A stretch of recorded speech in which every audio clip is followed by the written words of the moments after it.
For the first time in recent history, we have an update for Black Ops 4 and I guess just Call of Duty in general on a Monday rather than it's Tuesday that it normally is.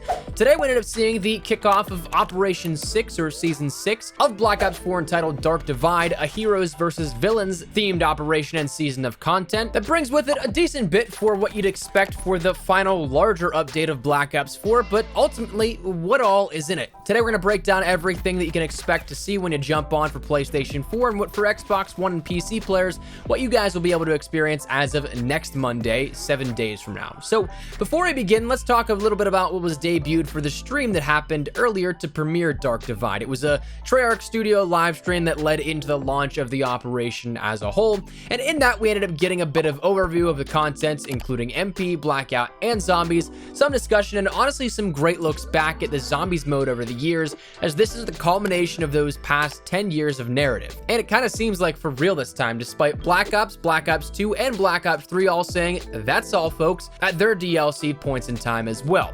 Whether or not they come back to continue the Aether storyline at some point later, who knows, but for now, it is what it is, the cap of the last 10 years of what's happened, so it was cool to see the reactions from those involved, those who made it and brought the story to life, but along with an overview of just the content that we see in MP, Blackout, and Zombies, we also got a little bit of an overview of the season as a whole, the final one at that again in Black Ops 4 in the form of a final roadmap. In this, we end up seeing the general content, new Blackout characters, new Blackout content, new outfits, new Zombies content, new weapons, new Mastercrafts, new Mark II weapons, new maps for the Black Ops Pass, and all that comes along with that. The noticeably different thing though with this is that this operation so far has no detailed in-season content, meaning that what we see and what we have right now, in my mind, is likely all we're going to be getting. Nothing more outside of that.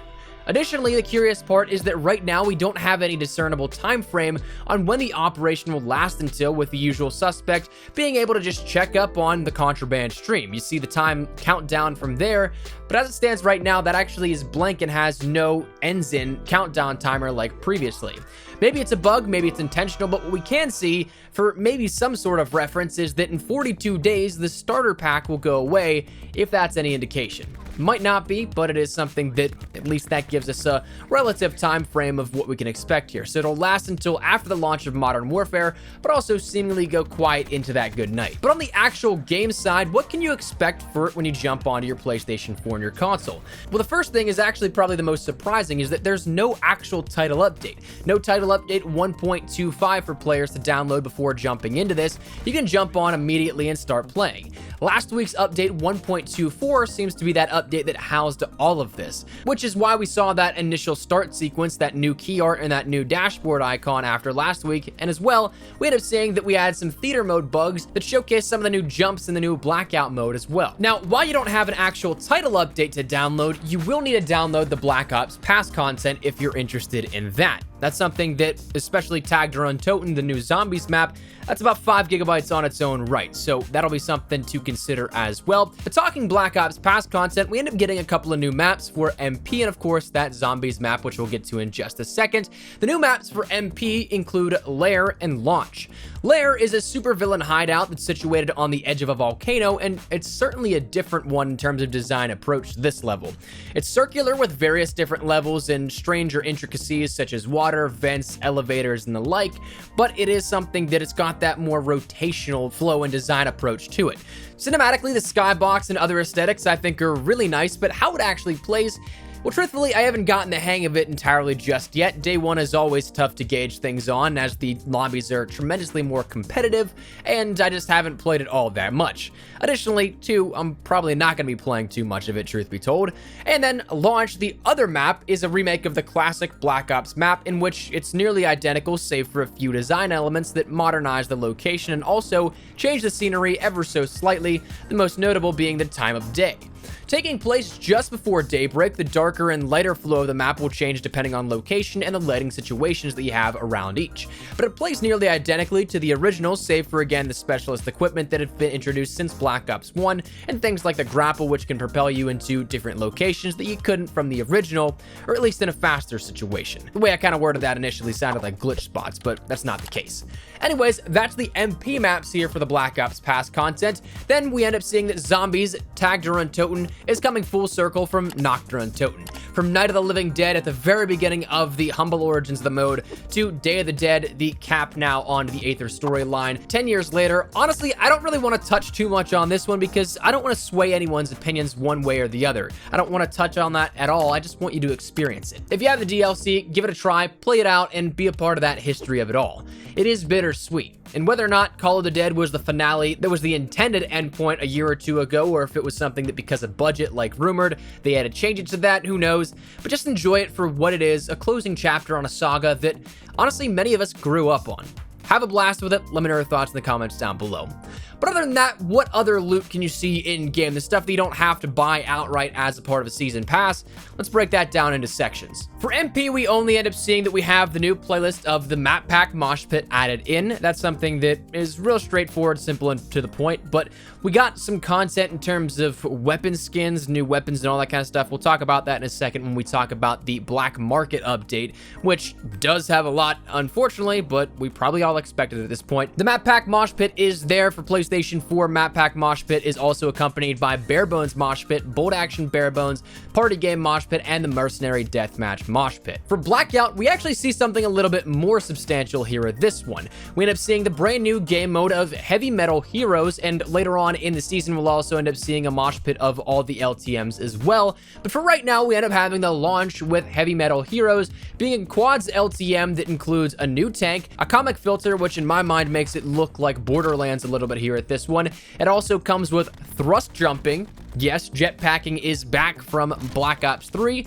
We also end up seeing that there are things like the flare gun, new vehicle variants, which are different paint jobs and all that kind of stuff, along with some of them even having boost mechanics, ramps that you can get some sick air out of.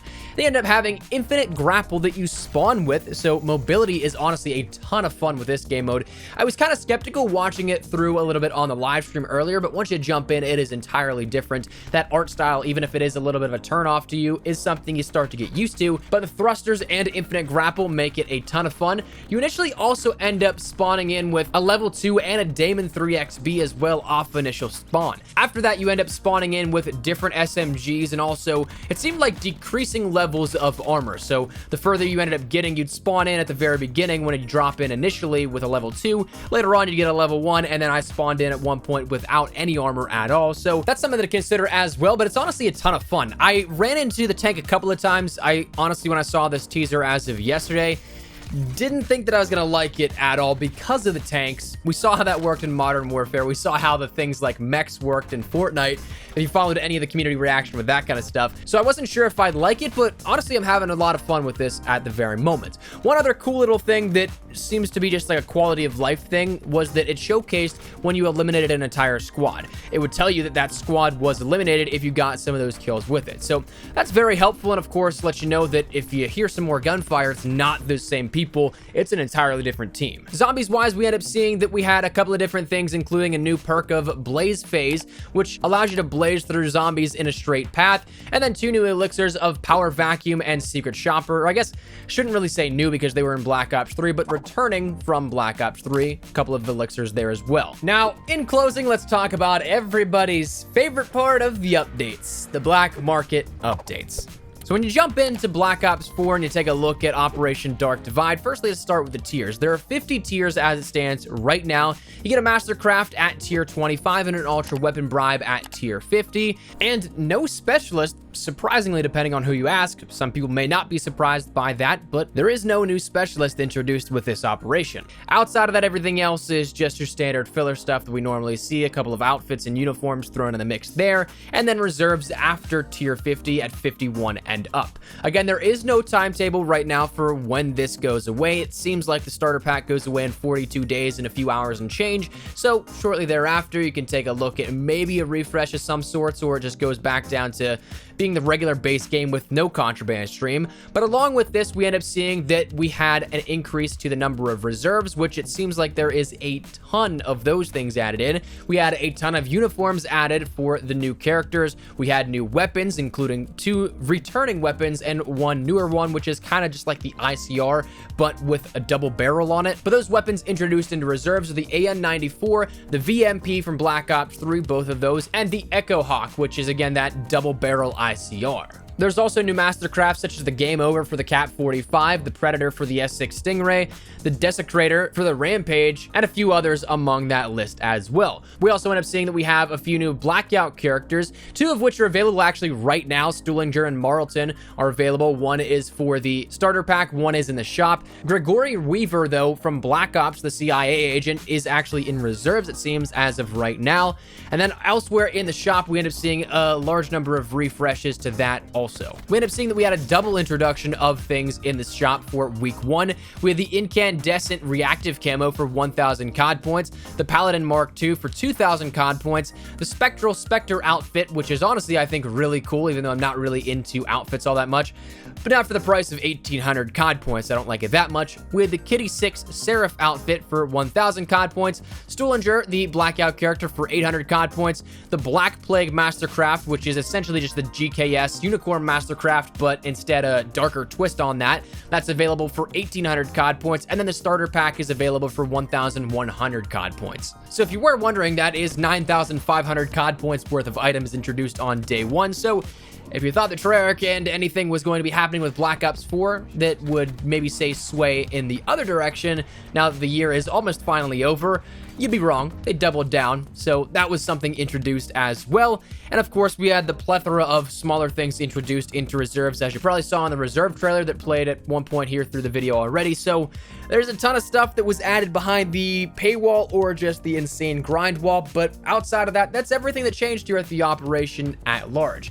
The theme itself, the Blackout content, the maps even, I like all that kind of stuff, but we have 2 returning weapons that are pretty much just copy and paste from Black Ops 3, and then also a bunch of stuff introduced in the paid format as well that I'm not too keen on, but is there. So that said, that's where we're going to wrap it up. Let me know your thoughts down there in the comment section down below. Is there anything in particular that you guys really liked here out of this update? Anything you're kind of disappointed about? Whatever it is, feel free to let me know your thoughts in the comments down below. But hopefully enjoy the video. If you did, make sure to drop a like down below. And of course, if you are new to the channel, make sure you guys subscribe so you don't miss a single thing regarding all things Modern Warfare. Black Ops 4 we're dwindling down here on. Admittedly, I think I have 3, maybe 4 videos coming left for the Black Ops 4 content season. The rest will be a bunch of other projects I'm working on and then also ramping up for Modern Warfare's launch. But that said, if you guys enjoy any Call of Duty content, hit that subscribe button so you don't miss a single thing here on the channel. And if you guys also want to follow me over on Twitter and Instagram, those are the best places to get connected with me outside of YouTube. Probably live on both those. So if you guys want to strike up a conversation, ask me a question, whatever it may be, that link is down there in the description below. But that's that out of the way. Thank you guys all so much for watching. My name is Espresso.